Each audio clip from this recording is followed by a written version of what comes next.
Hi, I'm Ria. Everyone at Westfield Community College knew me as the quiet girl from the administrative office who kept to herself. What they didn't know was that I once had dreams of becoming a concert pianist before life took an unexpected turn. Ria, you're coming to the department fundraiser tonight, right? Ellie, my only real friend at the college, leaned against my desk. I don't know, Elle. Those events aren't really my thing. I shuffled some papers, avoiding her eyes. Come on, it's for the music department. There'll be food, drinks, some performances. It'll be fun. She sat on the edge of my desk, her persistence as endearing as it was annoying. Fine, but I'm leaving early. Deal! Pick you up at 7. The fundraiser was held in the college's grand hall. Crystal chandeliers hung from the ceiling, and a beautiful grand piano sat on a small stage at the front. Look who decided to grace us with her presence, a voice called out as we entered. Morgan Wells, head of the music department, approached with her usual entourage, including her loyal sidekick, Vanessa. Morgan, be nice, Ellie warned. I'm always nice, Morgan replied with a saccharine smile. So glad our office staff could join us, though I'm not sure how much you'll appreciate the finer points of a classical music fundraiser. I forced a smile. I'm just here to support the department. How noble, Morgan said, eyeing me up and down. Though I'm surprised you even know what a piano looks like. Vanessa laughed. Maybe she thinks it's a fancy typewriter. I felt my cheeks burn, but said nothing. Morgan had been treating me like this since she took over the department 3 months ago. To her, I was just the insignificant admin assistant who processed her expense reports. As the evening progressed, the planned performer hadn't shown up, and Morgan was getting visibly anxious. What do you mean he's not coming? She hissed into her phone. There are donors here expecting a performance. After hanging up, Morgan addressed the crowd with forced calm.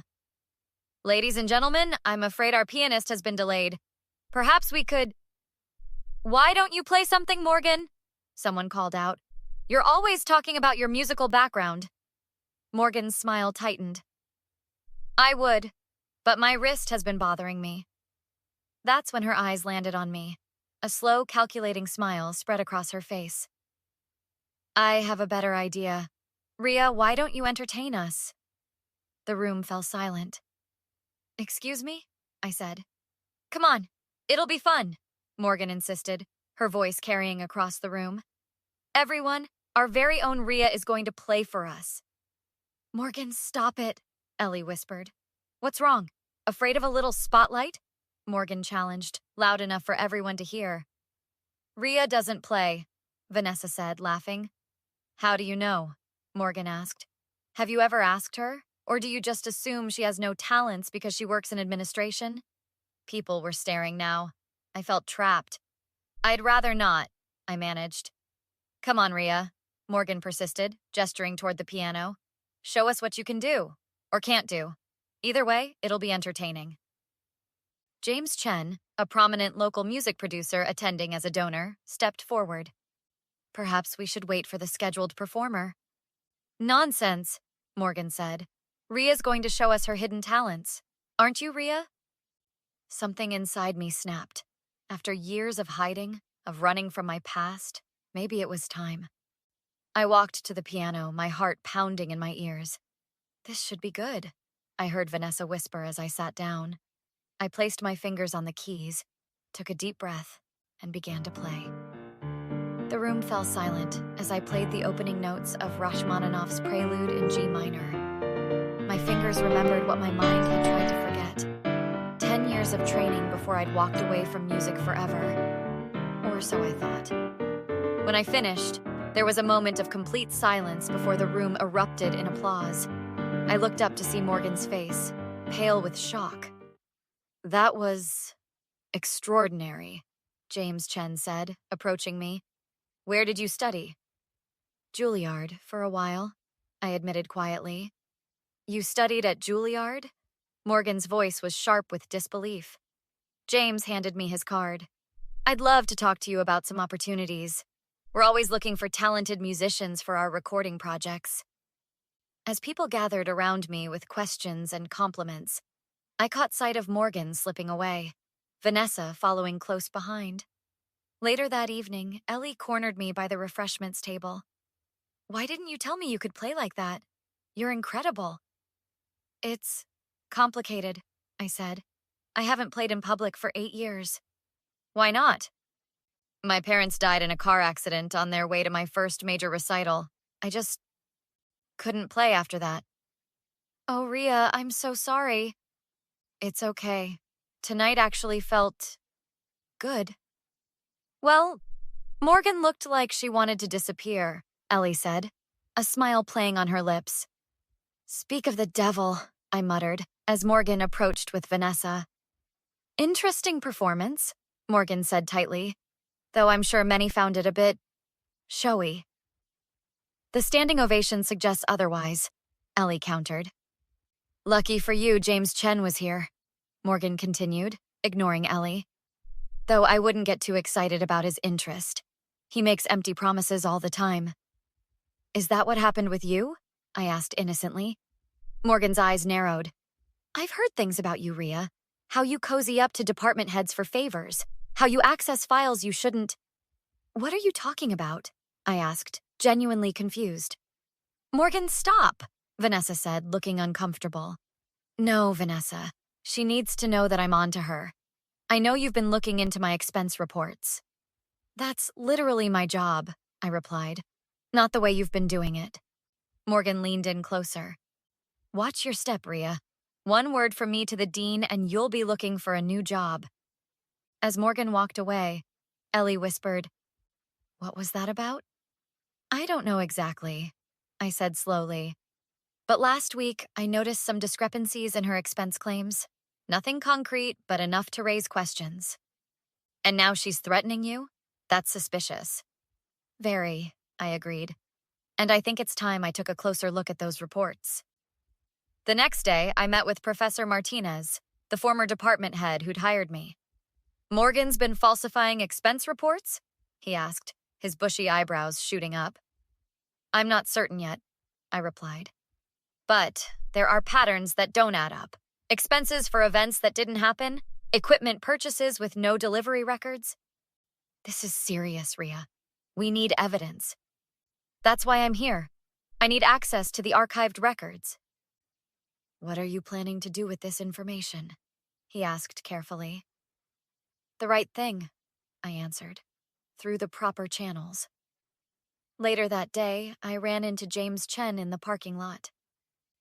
"I've been looking for you," he said. "I meant what I said about opportunities. There's a competition coming up that would be perfect for you." "I don't perform anymore," I said automatically. "The prize includes a recording contract and a teaching position at Westfield," he continued. "The same position Morgan Wells has been campaigning for." I stopped walking. "When is it?" "3 weeks from now." "I'll think about it," I promised. As I drove home, a plan began to take shape in my mind. "You're entering the Westfield Symphony competition?" Ellie squealed, nearly spilling her coffee. We were sitting in my apartment, surrounded by the financial documents I'd collected. "Keep your voice down," I said, though I couldn't help smiling. "Yes, and I need your help to prepare." "What about the evidence against Morgan?" I pointed to my laptop. "I found enough to make a case. Look at these expense reports." "These are all for masterclasses that never happened," Ellie noted, scrolling through the files. "And equipment purchases. Wait, is that a $5,000 charge for a piano bench?" "Exactly. She's been siphoning department funds for over a year. But I need more. I need to know where the money went." "What's the plan?" "I've scheduled a meeting with Dean Richards tomorrow to present what I have so far," I explained. "But first, I want to confront Morgan directly." "Is that wise? She already threatened your job." "That's why I recorded our conversation," I said with a smile. "And why I'm bringing back up." The next day, I knocked on Morgan's office door, Ellie and Professor Martinez beside me. "This is a surprise," Morgan said coldly when she saw us. "I'm quite busy." "This won't take long," I said, stepping inside. "I wanted to discuss some discrepancies in your expense reports." Morgan's eyes flickered to Professor Martinez. "I don't know what you're talking about." I think you do. I placed a folder on her desk. Fake master classes, equipment that was never delivered, inflated expenses. Over $30,000 in the last year alone. You've been spying on me? Morgan's voice rose. Accessing my private records? As the administrative assistant for the music department, it's my job to process and archive all expense reports, I replied calmly. You're making serious allegations based on what? Paperwork errors? These aren't errors, Professor Martinez said. They're deliberate falsifications. Morgan turned to Vanessa, who had been silently watching from the corner. Tell them I'm not capable of this. Vanessa looked away. I can't do that, Morgan. What?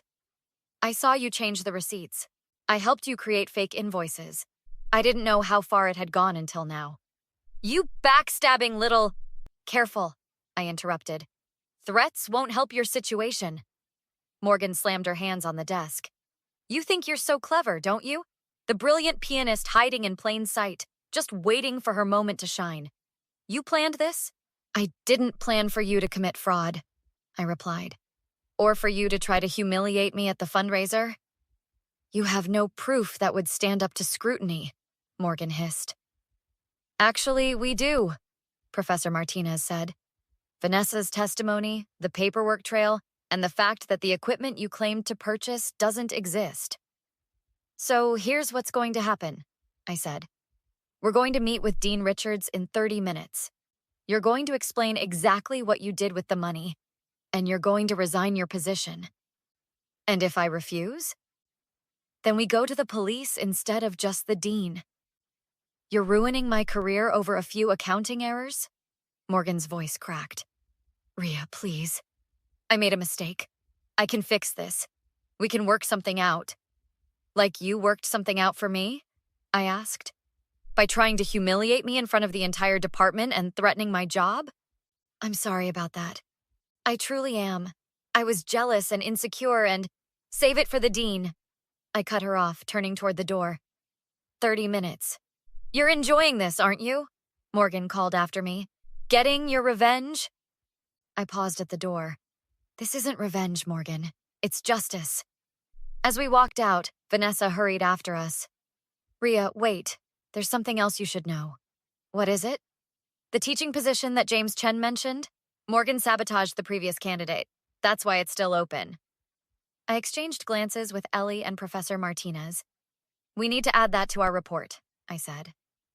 3 weeks later, I stood backstage at the Westfield Symphony competition, my hands trembling slightly. I hadn't performed in front of judges since before my parents' accident. You've got this, Ellie whispered, squeezing my arm. What if I freeze up there? You won't. You're doing this for yourself, not for anyone else. Not even to get back at Morgan. I nodded, taking a deep breath. When my name was called, I walked onto the stage, sat down at the grand piano, and began to play. I chose Chopin's Ballade No. 1 in G minor, pouring 8 years of silence and grief and anger into every note. When I finished, the audience rose to their feet. Through tears, I saw James Chen nodding approvingly from the judges' table. Later that evening, at the awards ceremony, James announced the winner. This year's Westfield Symphony Award goes to Rhea Davidson. As I accepted the award, I caught sight of Morgan at the back of the hall, her expression unreadable. 2 weeks after our meeting with Dean Richards, she'd been placed on administrative leave pending a full investigation. After the ceremony, Morgan approached me, Vanessa hovering nervously behind her. Congratulations, Morgan said stiffly. You played beautifully. Thank you, I replied, equally formal. I wanted to talk to you about the investigation, she continued. I've paid back most of the money. The dean might be willing to reconsider his position if you spoke to him. Why would I do that? Because everyone deserves a second chance. I made mistakes, but I've apologized. I'm trying to make amends. The way I see it, you're only sorry you got caught, I said. You threatened my job, tried to humiliate me in public, and stole from the school for over a year. People change, Rhea. I've learned my lesson. Good. Then maybe the next time you have a position of trust, you won't abuse it. So that's it? You won't help me? I am helping you, Morgan. I'm helping you face the consequences of your actions. That's more than you ever did for me or anyone else. Vanessa stepped forward. She's right, Morgan. What you did was wrong. We both know it. Morgan's expression hardened. Fine. Enjoy your victory while it lasts. This isn't over. Actually, it is, James said, appearing beside me. Morgan Wells, campus security is looking for you. Something about unauthorized access to the competition scoring system? Morgan paled. I don't know what you're talking about. The IT department has evidence that someone tried to alter the scores this afternoon. They've traced it back to your computer. 2 security officers approached. Miss Wells, we need you to come with us. As they led Morgan away, James turned to me. She never learns, does it? Trying to sabotage the competition on top of everything else? Will there be charges? I asked. That's up to the administration and potentially the police. Attempted fraud on top of the financial improprieties doesn't look good. Later that evening, I sat with Ellie, Professor Martinez, and James in a quiet corner of the reception. So what now? Ellie asked. Will you take the teaching position? I thought about it for a moment. Yes, I think I will. But I'm also going to keep playing. I've been silent for too long. What changed? Professor Martinez asked. I realized something when I was playing today. Music was never the problem. Running from it was. And in a strange way, I have Morgan to thank for that realization. Sometimes our worst enemies give us our greatest gifts, James observed. Does this mean you've forgiven her? Ellie asked. I shook my head. No. Understanding doesn't require forgiveness. She made her choices, and now she's facing the consequences. And what about you? What's next for Rhea Davidson, award-winning pianist? I smiled. I'm going to do what I should have done years ago. I'm going to play. Not for my parents, not against Morgan, but for myself. The next day, as I cleared out my desk in the administrative office, I found an envelope with my name on it. Inside was a note from Vanessa. Rhea, I'm sorry for my part in all this. Your music changed something in me. Thank you for showing me that talent doesn't have to come with cruelty. I hope someday you might consider me a friend rather than just Morgan's former accomplice. Vanessa. I folded the note and put it in my pocket. Sometimes revenge isn't about destroying your enemy. Sometimes it's about reclaiming what they tried to take from you. In my case, my music, my confidence, and my voice. Have you ever had someone try to tear you down only to find yourself stronger for the experience? If so, I'd love to hear your story.